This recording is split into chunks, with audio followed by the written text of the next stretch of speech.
एक बार की बात है।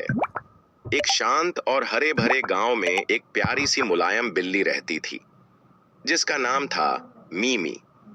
उसकी सफेद फर बर्फ जैसी चमकती थी और उसकी नीली आंखें तारों की तरह चमकती थीं। मीमी का एक ही नन्हा सा बच्चा था, जिसका नाम था निन्नी।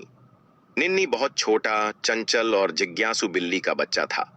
उसे हर चीज जानने की बहुत इच्छा थी। कभी वो तितली के पीछे भागता, कभी गद्दों पर चढ़ जाता और कभी अपनी माँ की पूंछ से खेलने लगता। एक दिन सुबह जब सूरज की किरणें खिड़की से अंदर आ रही थीं और चिड़ियाओं चहचहा रही थीं, निन्नी जल्दी उठ गया। उसने देखा कि उसकी माँ मीमी अभी भी गहरी नींद में सो रही है। आज मैं कुछ नया करूंगा, मामा को गर्व होगा मुझ पर, निन्नी ने फुसफुसाते हुए कहा। वह धीरे से घर से बाहर निकल गया और बगीचे की ओर चल पड़ा। बाहर फूल खिले हुए थे, ताजी हवा चल रही थी और सब कुछ बहुत सुंदर लग रहा था। तभी उसकी नजर एक नीली तितली पर पड़ी। वाह, कितनी सुंदर तितली है, मैं इससे दोस्ती करना चाहता हूँ, निन्नी खुशी से बोला और उसके पीछे दौड़ पड़ा। तितली फूलों से फूलों की ओर उड़ती रही और निन्नी उसके पीछे भागता रहा। भागते भागते वह गांव के किनारे पर एक छोटी सी नदी तक पहुंच गया। अचानक छपाक, निन्नी का पैर फिसल गया और वह कीचड़ में जा गिरा। म्याऊं, मुझे कीचड़ बिल्कुल पसंद नहीं, उसने उदास होकर कहा। उसी समय वहां एक छोटा प्यारा पिल्ला आया। उसका नाम था चीकू। उसने निन्नी को देखा और मुस्कुराया। अरे तुम तो गिर गए, रुको मैं तुम्हारी मदद करता हूँ, चीकू बोला। चीकू ने अपना पंजा आगे बढ़ाया और निन्नी को कीचड़ से बाहर निकाला। निन्नी ने खुद को झटका दिया और मुस्कुराया।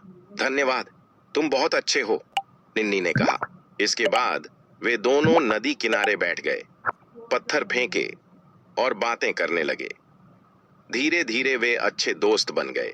उधर मीमी की नींद खुल चुकी थी। जब उसने देखा कि निन्नी पास नहीं है तो वह बहुत घबरा गई। निन्नी, निन्नी, कहाँ हो तुम? वह इधर उधर दौड़ने लगी। उसे जमीन पर छोटे छोटे पैरों के निशान दिखे जो नदी की ओर जा रहे थे।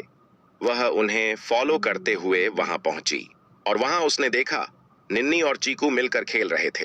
निन्नी, मीमी ने पुकारा। निन्नी दौड़कर अपनी मामा के पास पहुंचा और उसे लिपट गया। मामा, देखो मुझे नया दोस्त मिला है, वह खुशी से बोला। मीमी ने उसे प्यार किया और कहा, लेकिन बेटा, बिना बताए जाना ठीक नहीं, मुझे बहुत चिंता हुई। माफ करना मामा, अब से मैं बिना बताए नहीं जाऊंगा, निन्नी ने वादा किया। उस दिन के बाद निन्नी और चीकू हर दिन मिलते, खेलते और मस्ती करते, लेकिन अब निन्नी पहले अपनी मामा से पूछ कर जाता और मीमी, वह पास के पेड़ के नीचे बैठकर अपने बच्चे को मुस्कुराते हुए खेलते देखती।